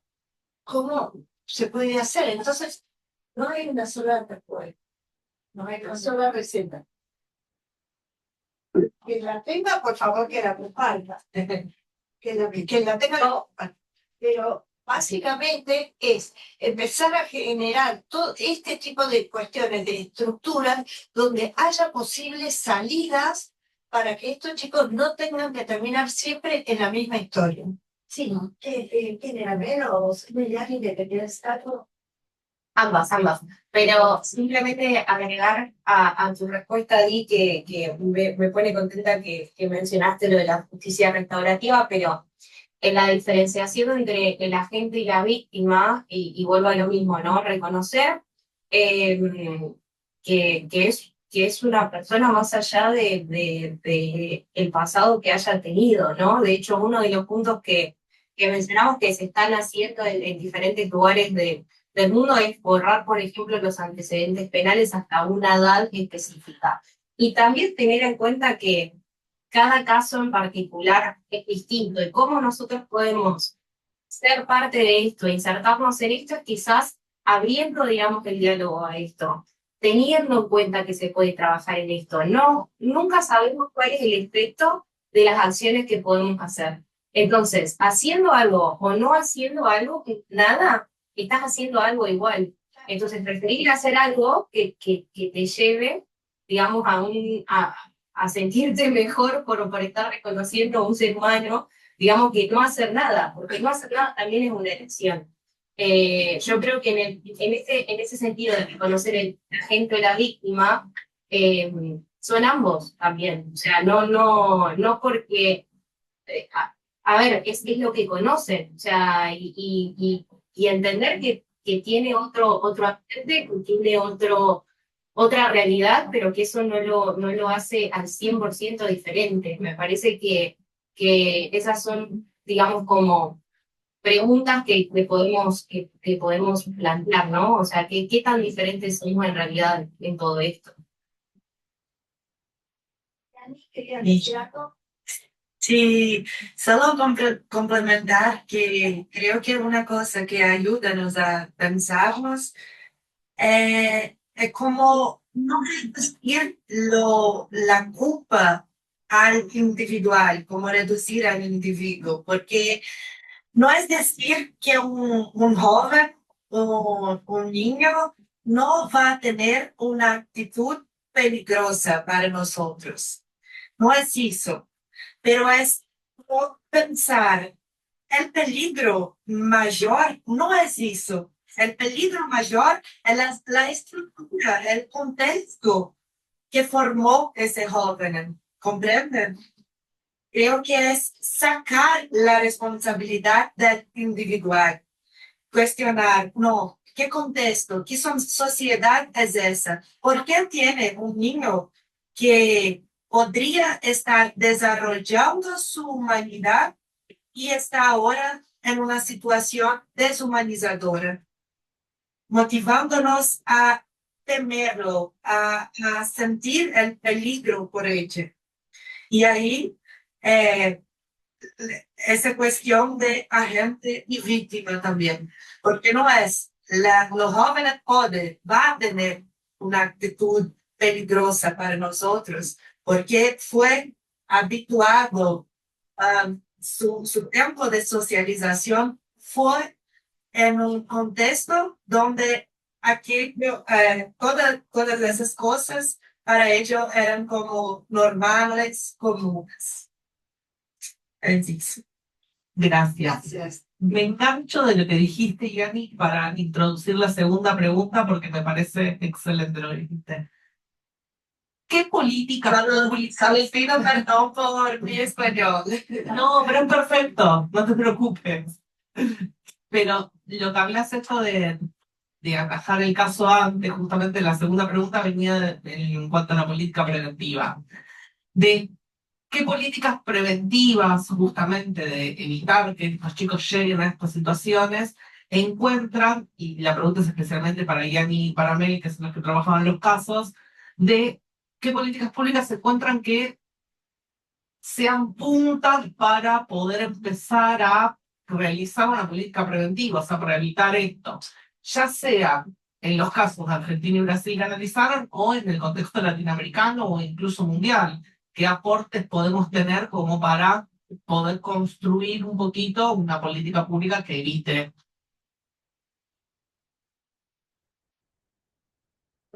Entonces, yo me gusta mucho pensar en cuando hablamos de prevenir, no solo mirar para la cuestión como la droga en sí, el narcotráfico, pero sí en las infancias. Entonces, como, no, ¿qué es necesario para que un joven no tenga interés en el narcotráfico? Entonces, pensando en eso, podemos pensar en estructuras, en dispositivos que van a dar a esos jóvenes lo que el narcotráfico generalmente da, ¿entienden? Como identidad, reconocimiento, pertenencia. ¿Por qué esos jóvenes buscan en el narcotráfico eso? Porque muchas veces nosotros vemos que, como en Brasil, mucho de eso es por cuenta de la vulnerabilidad, de la desigualdad social. Entonces, ¿qué pasa? El niño necesita de dinero. Muchas veces no tiene que comer en casa. Muchas veces ve su mamá, su papá con dificultades y va a buscar en el narcotráfico dinero. Entonces, mirando las políticas públicas, pensar, ¿qué desigualdad es esa? ¿Por qué falta tanto? O entonces también de otra perspectiva, porque hoy nosotros vemos, incluso tiene eso en el libro, sobre jóvenes que tienen buena condición financiera y hoy crecen, pero inseridos en ese contexto. Pero muchas veces, ¿por qué? Por pertenencia, por querer en identidad una buena imagen entre amigos, entre compañeros, que ven eso como el sentido de destaque social. Soy, como me dice aquí ahora, el censo nihilista. Entonces, mirando la política pública, ¿por qué? ¿Por qué no humanizar? ¿Por qué no tener políticas que humanicen los jóvenes a mirar a una perspectiva de cosas que, de sentimientos que realmente son humanizantes?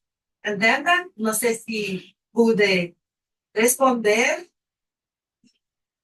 Ahí yo simplemente agregar a la respuesta que obviamente voy a ir por el lado de la paz positiva y la construcción de estructuras que lleven a eso, y creo que en la sala hay muchos más expertos en lo que son las infraestructuras de paz de lo que yo puedo mencionar, pero siempre desde lo que es el análisis de las relaciones internacionales y de las relaciones sociales o políticas, tenemos esta cosa de el gasto en defensa, el gasto en la guerra, el gasto en esto, que son el gasto en la agenda negativa, lo que nosotros desde la construcción de paz llamamos la agenda negativa, ¿no?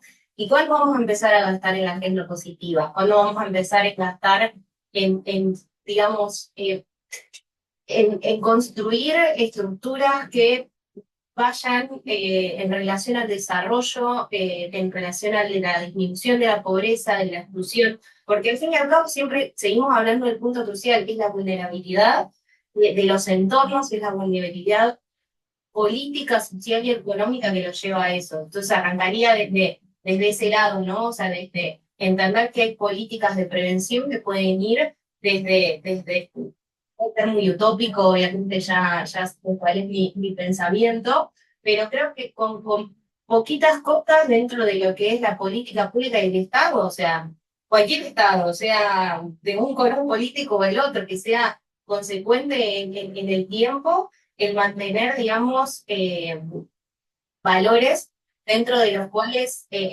no tener, digamos, líneas, tener no negociables, ¿no? O sea, que en la reducción de la pobreza, en la mejora del desarrollo económico en diferentes barrios y estados y provincias, digamos, estoy pensando particularmente en Rosario, con poquitas cosas podían, digamos, hacer mucho más. Y empezar a pensar esto, ¿no? Correr el foco de hacer algo genial de una vez que solucione todo, sino poquitas cosas, y a poquito. ¿Qué podemos hacer hoy? Hoy tenemos la parte de las estructuras, la construcción de las estructuras de paz, y de infraestructuras de paz, lo que se llama, y luego tenemos también todo lo que podemos hacer nosotros desde el fortalecimiento del tejido social, ¿no? De las oportunidades, es decir, porque pasa mucho cuando hablas de este tema de, este es un caso perdido, ¿no? O sea, como, ¿para qué voy a tomar este chico si viene de este lado? Porque nosotros mismos tenemos esos prejuicios. No nos olvidemos que nosotros mismos tenemos esos prejuicios y que no venimos acá a hablar, a decir, ah, no, yo porque investigué sobre esto, no tengo este prejuicio. Yo si voy en la calle y veo un chico que aparece medio drogado, de la misma calle que yo, me cruzo de calle porque no sé cómo viene la mano, porque no confío en esto. Y la verdad es que creo que todos tenemos que hacer ese media culpa de decir, ok, ¿cuáles son, digamos, estos prejuicios que tenemos? Entonces creo que tenemos que trabajar desde distintos ámbitos, obviamente desde el rol del Estado, pero también desde el rol personal de pensarlo en ese sentido, ¿no? No sé, ahí Liz, si vos querés agregar algo desde la parte de infraestructuras, que lo tenés mucho más claro que nosotras, pero me parece importante mencionar esto, ¿no? La, la construcción de paz positiva desde el Estado. Sí, gracias, Mel. Quisiera aportar una cosa a lo que decías de las políticas públicas. Hay algo que todavía no hemos visto en ningún lado. Hay algo que todavía no hemos podido ver en ningún lado, disculpa. Es incorporar la palabra dignidad a cualquier tipo de política pública. Dignidad personal, dignidad humana. Entonces, cuando todas las políticas públicas se elaboran en un sistema para que se haga una cosa o no se haga una cosa, nos estamos perdiendo una parte de lo esencial. ¿Vale? Y como justamente el libro lo que nosotros buscamos es rehumanizar la situación, no es que vamos a decir todo esto es un viva la pepa. No, es lo más mínimo y esto bueno, no tiene importancia porque cómo se lo toman tan mal. No, para nada. Es sencillamente tratar el tema con respeto, pero también con el concepto de dignidad humana. Porque la gente, cuando no se siente dignificada, si no se puede sentir humillada, negada, invisibilizada, ¿qué otra cosa le queda? Entonces, a las políticas públicas, cualquiera que sea, empezar a mirarlas, pero también con un tapiz con un tamiz de humanidad. Yo creo que si no se repiten, por más maravillosa que sea en el papel, en el escrito, por más que sea tan fantástica la redacción de la ley, si no tiene un concepto, una idea de humanidad, de recuperar y de ir más adelante, para mí es cuestión de tiempo que no funcione del todo. No sé si eso contesta tu pregunta, pero la verdad es que siento muchísimo la falta de humanidad, pero la falta de dignidad hacia las personas. Están, por ejemplo, ¿qué mensaje estamos dando como sociedad? Si todo lo que más es importante es tener más dinero, o más éxito, o las zapatillas, o el celular. Ver, si esos son los mensajes, eso es lo que la gente hace. Y nadie habla de las personas como personas, que es más valioso ser una buena persona que tener un mejor iPhone. Entonces, desde esas pequeñas cosas, pero les digo, es como a pequeños pasos. No, tampoco podemos pretender que eso sea, wow, ahora presentamos el libro y mañana tenemos un montón de resultados diferentes. No, no va a suceder eso. Pero sí por lo menos abrir la mente a pensar que cada vez que leamos algo y en los espacios de injerencia que estamos, que muy chiquitos, tratar de incorporar esta cuota de humanidad para todas las acciones que hagamos. Muchísimas gracias. Cierro con una última pregunta, así respetamos el tiempo de todos. Sí, después abro para preguntas. No sé si alguien quiere hacer una pregunta ahora.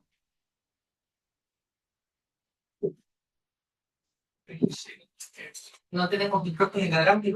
Vale. Hola a todos. Bueno, un pequeño aporte. Realmente agradezco a todas las personas que han trabajado en este libro, las autoras, Yanni, Melanie, Diana, Brian, Patricia, a toda la gente. Realmente fue una gran provocación para pensar. Y como dijo Yanni, el dolor hay que transformarlo en conciencia y la conciencia en acción. Políticas públicas. Sí, tenemos políticas públicas en Argentina. Por ejemplo, la escuela primaria y la escuela secundaria. Hace décadas que en las estadísticas figura que solamente el 50% termina el secundario. Hace poco salió una estadística que dice que solamente el 10% termina el secundario en tiempo y forma. Bueno, esto hace décadas que viene sucediendo. Realmente la primera política pública es, bueno, que la gente, que todos los pibes y las pibas puedan terminar el secundario, porque es un factor de socialización. ¿Cuáles son los factores de socialización históricos? La familia, la escuela, el trabajo. Bueno, el mundo del trabajo está el mundo del trabajo está en un gran problema, digamos, porque si no, no pasarían las cosas que pasa con toda la gente que quiere pasar de África a Europa, etcétera, etcétera. Bueno, la tecnología, el avance de la tecnología expulsa mano de obra exponencialmente, así que estamos en un problema gravísimo y terrible. Y además lamentablemente nos hemos acostumbrado a algo que en la película Midnight Cowboy de 1968 aparece un vaquero que llega a New York y ve gente, uno tirado en la vereda, y lo mira y se extraña de que todo el mundo pasa y lo dejan ahí tirado. Bueno, eso todos los días lo estamos viendo en nuestra ciudad, a la puerta de nuestras casas, cada vez más gente durmiendo en la calle, familias durmiendo en la calle, familias buscando en los contenedores. Y claro, ¿cuál es el futuro de esa gente? O sea, el futuro es terrible. Y los chicos, los soldados de la droga, bueno, ya son presos, ya están presos. ¿Qué futuro tienen? Y bueno, no solamente los chicos de la droga, la delincuencia en general, cada vez los chicos son más chicos, ¿no? Bueno, ¿cuál es el futuro de todo eso? Pero bueno, de vuelta, digo, mínimo, digamos, algo hay que hacer para que la gente termine el secundario. ¿Y por qué no termina? Bueno, por montones de cosas, porque habría que hacer un rediseño curricular, porque los currículums son aburridos, porque están desactualizados, porque habría que potenciar, digamos, que los pibes y las pibas haya más deporte y otras cosas que no sean intelectuales, porque no todo el mundo se va a dedicar a las tareas intelectuales. Bueno, era un pequeño aporte nada más. Gracias, Manuel.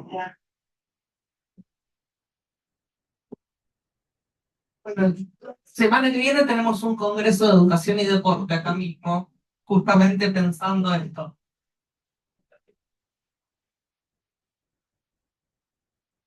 Sí.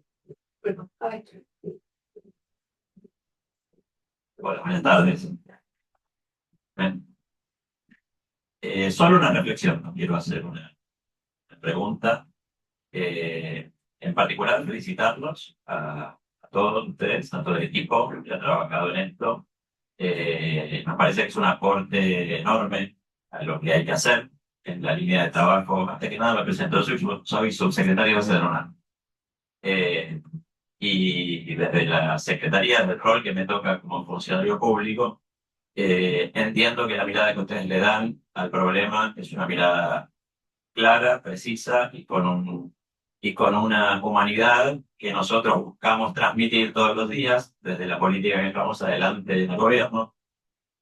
Porque cuando uno habla de soldaditos de la droga, yo me enteré de casualidad de esta presentación, nos llegó por ahí una invitación suelta y decidí estar y escuchar un poquito lo que ustedes iban a plantear. Desde la mirada que ustedes le dan y cuando hablamos de droga, la mayoría de las personas intentan cegarse hacia la sustancia. Y la sustancia no es lo más importante en esto, la mirada es la persona. Y en este caso ustedes lo focalizan en niños. Pero la verdad es que la persona es lo importante, la persona es lo que nosotros intentamos mirar en cada política pública que llevamos adelante desde Sedronal. Los espacios de vinculación, de contención, de desarrollo de un proyecto de vida para la persona es lo que realmente interesa y es lo que hay que fortalecer día a día. Yo no voy a contar, hay mucho para decir sobre esto y no quiero contar cosas que se hacen desde una política pública nacional, pero uno podría equiparar los dispositivos, los 800 dispositivos que Cedronar tiene a lo largo y a lo ancho de Argentina como espacio de paz. Son espacios donde la comunidad se integra, participa, transita por estos espacios, entra y sale. Muchos de ellos dispositivos que la Cedronar estableció en algún momento como una política pública que desde el año 2014 hacia hoy viene desarrollándose. Otros espacios conveniados con instituciones del tercer sector, con organizaciones de la sociedad civil, con espacios de Hogares de Cristo, con otras religiones que no tienen que ver con los Hogares de Cristo, pero que también contribuyen sobremanera en esta línea. Así que lo que quería resaltar es la mirada que ustedes dan al problema, la necesidad de que la sociedad se concentre en esta mirada, los desafíos que esto implica hacia el futuro, la posibilidad de que todos los actores de la sociedad se conviertan en parte, no alcanza desde el Estado, con lo que el Estado intenta hacer, con los recursos que tiene, hace lo que puede, pero la verdad es que es un problema de todos. Y cada uno desde su rol tiene que intervenir. Me gustó mucho cuando hablaban de llevarlo hacia un actor empresario, hacia un privado que pasa por la calle y no atiende un problema específico vinculado con esto, porque eso crece y crece todos los días.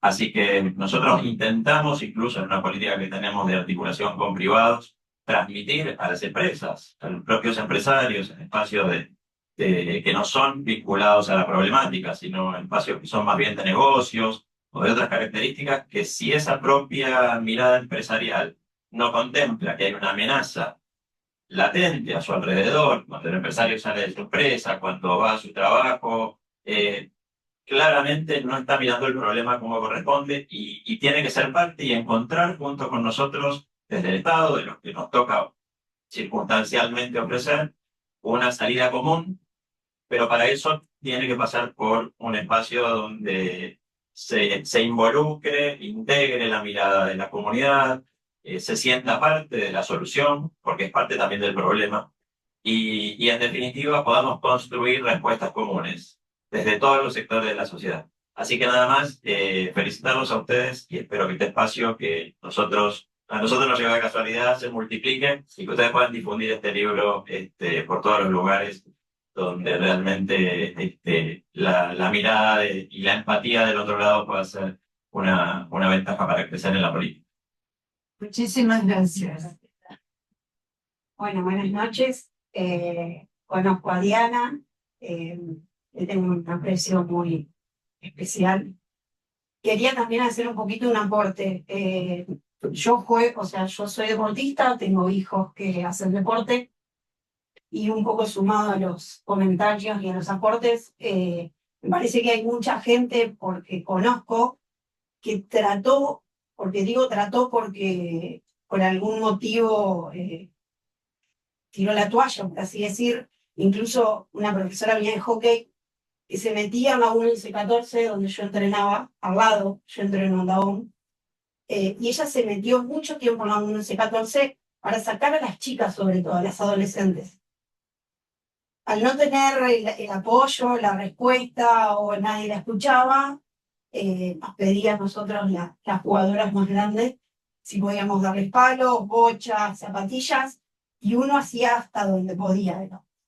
Y mi profesora se rindió. O sea, creo que no es la parte donde la gente no se involucra, sino que es hasta donde un ser humano normal que sale a las 7 de la mañana y vuelve a las 8 de la noche a su casa, puede darle a esa gente. Entonces, me atrevo a los privados a decirle, o sea, como se llama mucho ahora RSE, esto de cómo corregirme, responsabilidad social, que se ponga en la mesa esto a las empresas y decir, no por pintar una escuela, que bien pintada está, o sea, poder aportar a esa gente que quiere ayudar. Incluso el Club San Lorenzo, donde juega el básquet mi hijo, ha tratado miles de veces de entrar en la villa, en Flores, en donde pasa el 23, que yo viajo en el 23, de sacar a los chicos para que jueguen al básquet,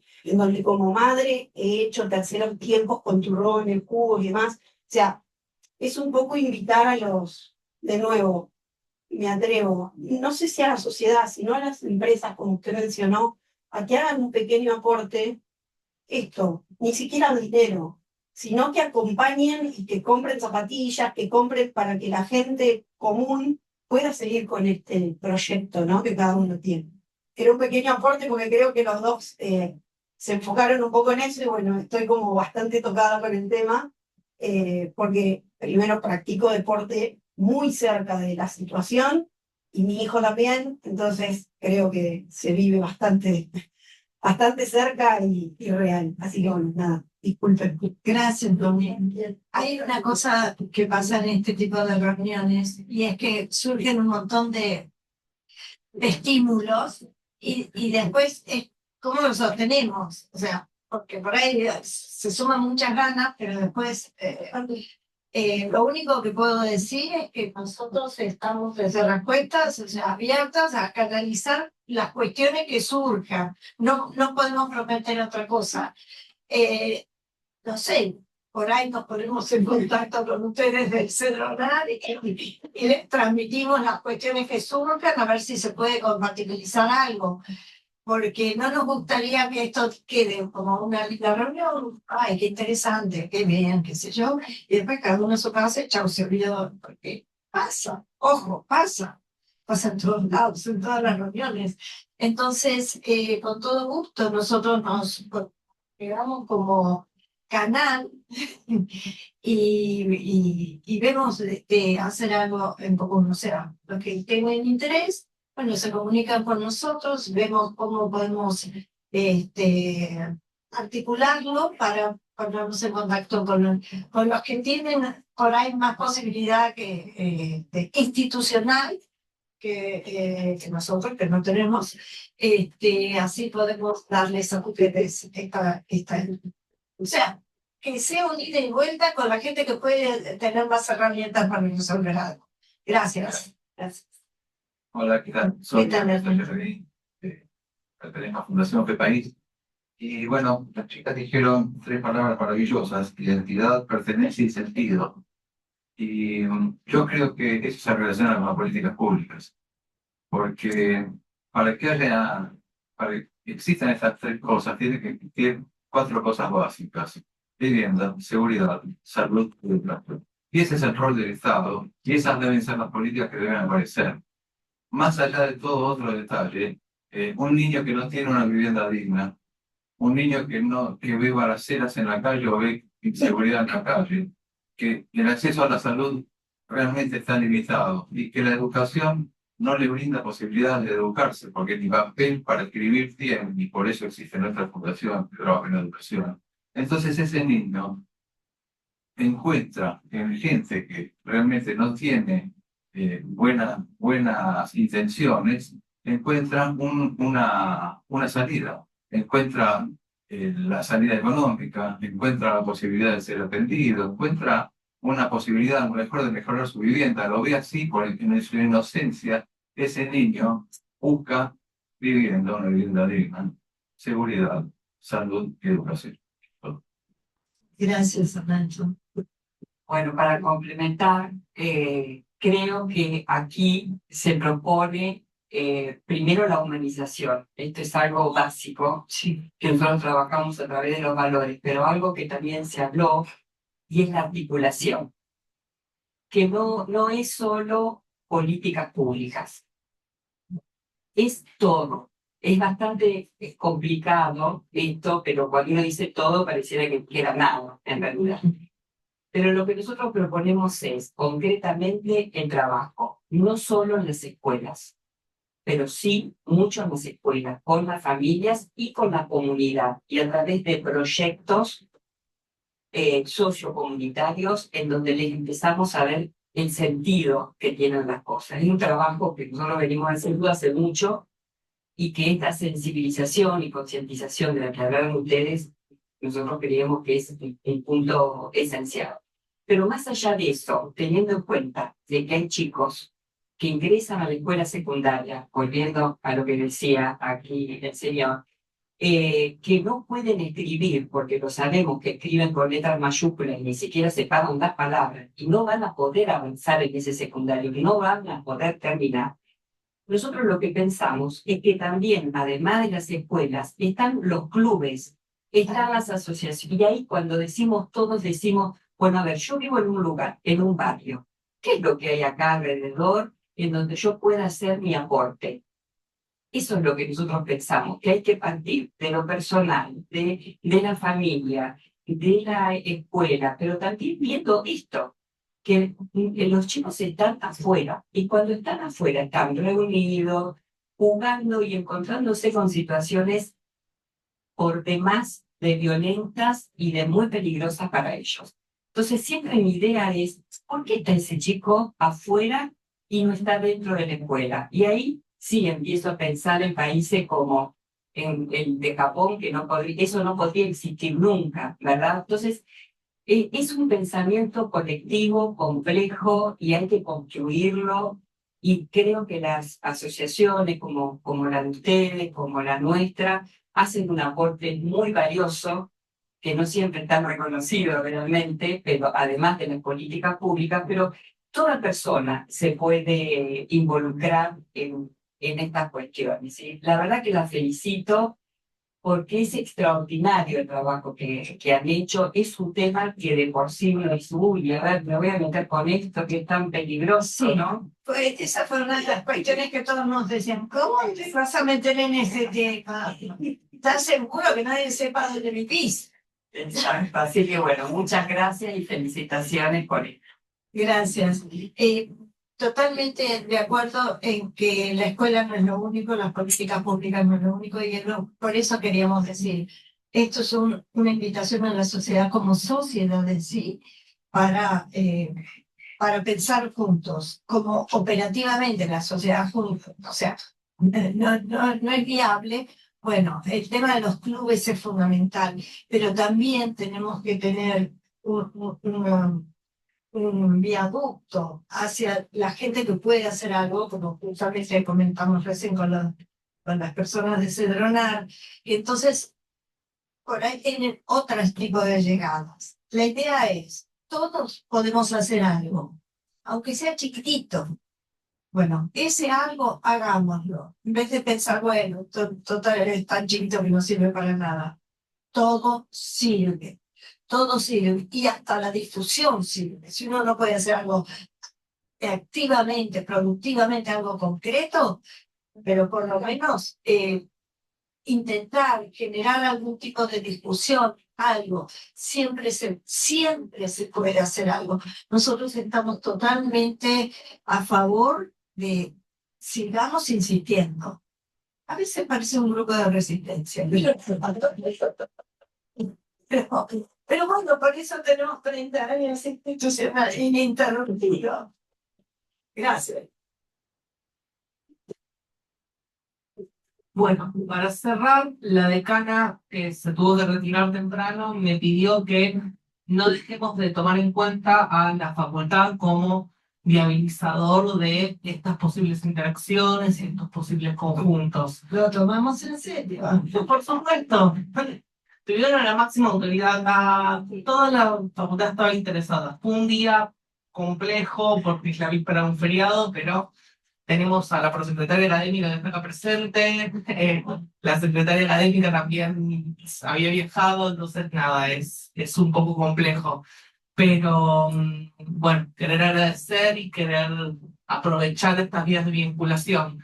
Somos una facultad que tiene tanto trabajo social como educación, como ciencias políticas, como carreras del ámbito de la comunicación. Entonces tenemos nos parece un lugar estratégico como para empezar a construir lazos, como para poder solucionar esto.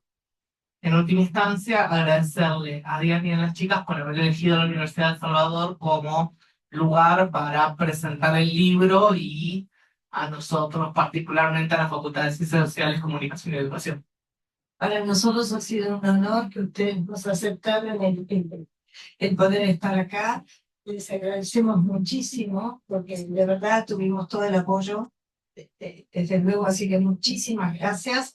Y desde luego volveremos. Sí que bueno, ahora tenemos un pequeño brindis para...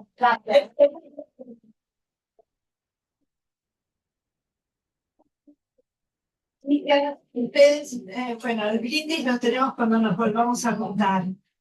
Muchísimas gracias. Buenas noches para ustedes, es otro horario. Gracias. De verdad, muchísimas gracias. Un placer, no tengo palabras para describir mi felicidad en estar aquí hoy con ustedes. Muchas, muchas gracias. Creo que la transformación empieza así. Seguimos. 100% de acuerdo, gracias a todos y gracias también a la facultad. Brian, te tomamos la palabra, te vamos a estar monitoreando, créeme que lo vamos a hacer. Sin duda, Así y tengo que- autorización de la decana. Ya está, ya lo dijeron en público. Bueno, gracias chicos. Bueno, muchísimas gracias a todos, realmente gracias por la universidad. Muchísimas gracias a las autoridades, realmente ha sido un lujo poder estar acá compartiendo esto, que para nosotros es un momento muy importante. Así que, bueno, gracias a todos los que vinieron acá y los que están en online, que están retransmitiendo. Así que, gracias y a brindar ahora. Gracias.